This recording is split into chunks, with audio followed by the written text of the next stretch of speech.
Hi, I'm Mark Schneider, you're watching Schneider Classics, and today we're going to get the cooling system figured out for this 400 horsepower small block Chevy. Now, you can already see there's something nice in there. We did take the factory rad out. When I was taking it out and installing, I messed up. I knocked the section here and damaged the section and damaged part of the tank. I did try to cap the two sections, and these did seal. I did solder them and they sealed right. I did try multiple tries, and it kept overheating the copper itself, and the copper just was so thin it kept punching new holes every time. Like you can see, I had to solder this fin too a little bit. And I did pressure test it. I did seal up that. I did seal up those. But no matter what, as you can see, because I kept trying to melt the solder out, put new solder in, melt solder out, put new solder in. I kept trying there. I couldn't get this tank to seal. I couldn't get the fins to seal because the fins were just so thin that they kept rotting out, and we'd pressure test it, and I failed. No matter what I did, And it's not like the first time. I soldered this like 5 years ago, and it held the whole time, no problem. But for this one, I messed up. I damaged taking it out, and I tried to repair it with some solder. That's why I like copper rods, and I'd rather run copper rods forever. No matter what I did, just wouldn't work. But fortunately, phoned up a buddy. We tried to put a rad in another failure that works into success. He bought a rad for his 2012 GMC, solid aluminum core, because it was 250 bucks on Amazon. It was a good price, so we bought it. It was on sale. I was so busy, he was so busy, we didn't have time to put it in. By the time we got around to put it in, we measured it, and it was too short. His factory one goes out just a little bit longer. So it didn't work with his electric fans and stuff with the hookups. So this one, as you can see, the mounting tabs for 2013 are there, and it normally has two pegs that go through the bottom. Cut those pegs off, cut these off, and it fits perfectly in there. It only cost me trading him a trailer. That trailer's going to him for this rad. I was gonna sell the trailer to him for like 250 bucks anyways, because I bought the trailer off of him for like 250, 300 bucks. So I told him, hey, I'll just sell you the trailer back for what I paid for it. Gave him first dibs before I sell it on market, because I don't need a use for that trailer anymore. Well, he's like, done deal, because he wants a little trailer again. And I needed a rad. So it worked for both of us.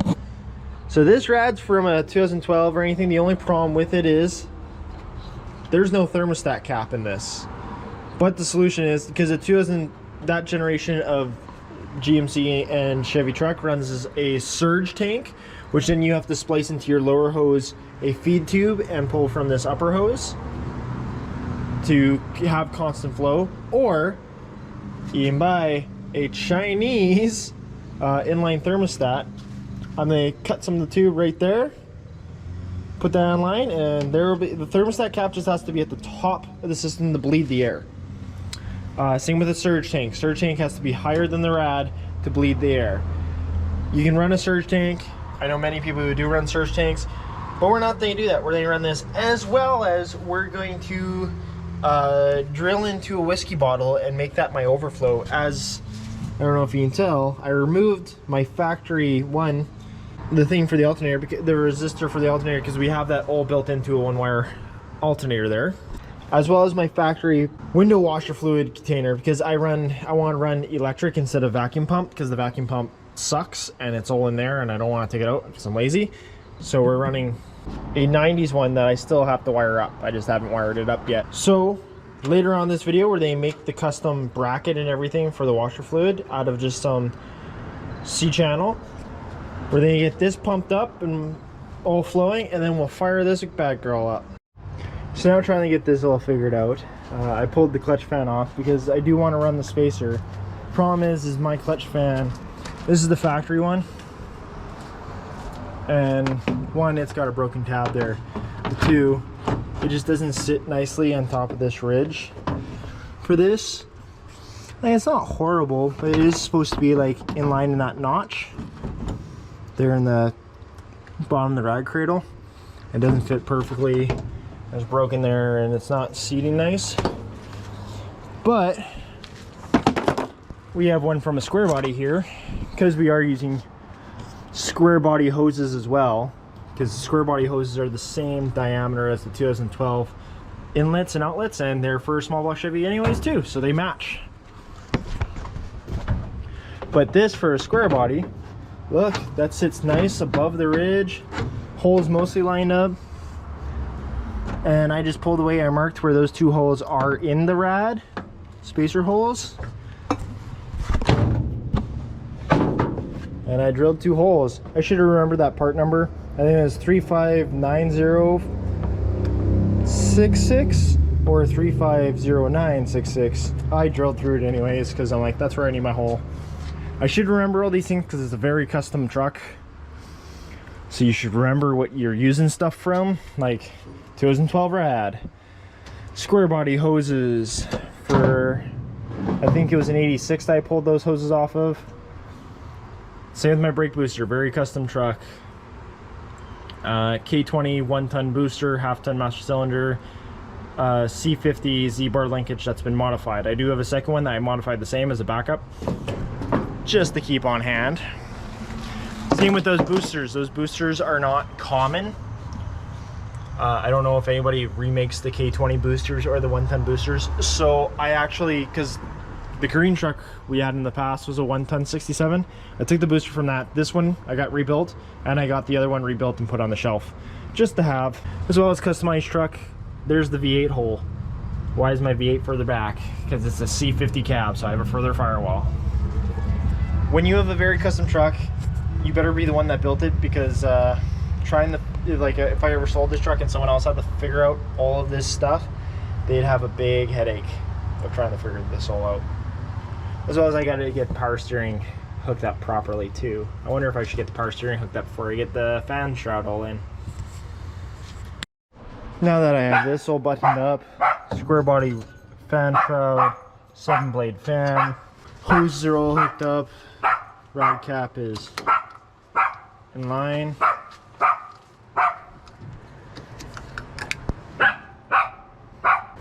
Should build a bracket or something to hold this side straight. How are they build the overflow? Yes, doggy, behave. And where they build this overflow out of, there's one square tube, there's a square tube, and there's a whiskey bottle. And I already made something here to support the filler neck, because I like to modify stuff. You stare in the mirror longer than I do. Must have been delulu when I fell for you, but I couldn't help. You were such a mood, sucker for a neck tattoo.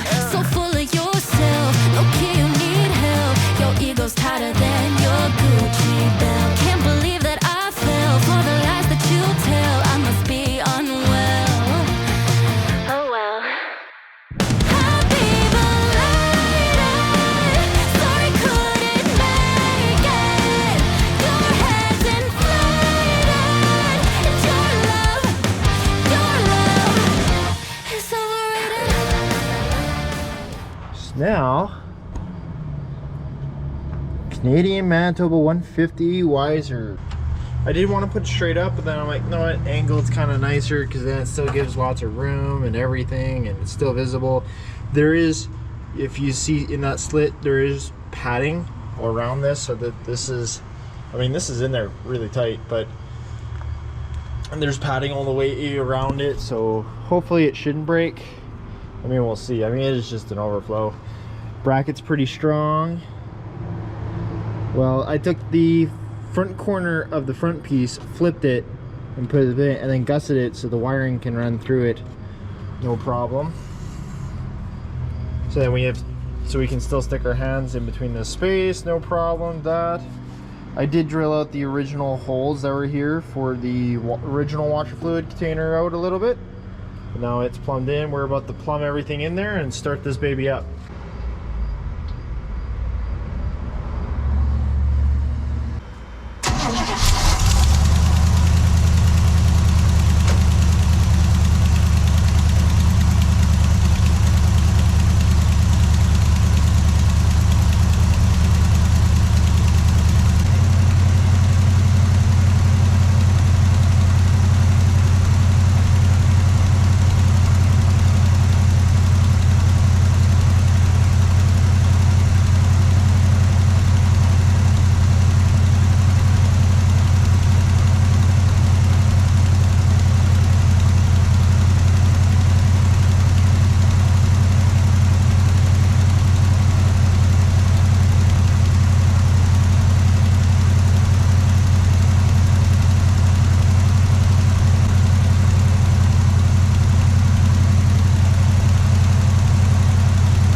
bit of an exhaust leak on this side, but I'm not surprised.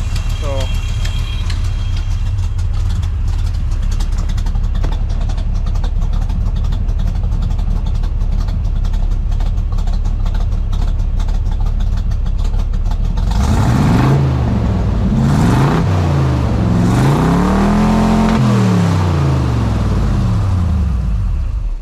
you know, the rad's working great when I can feel this. This is hot.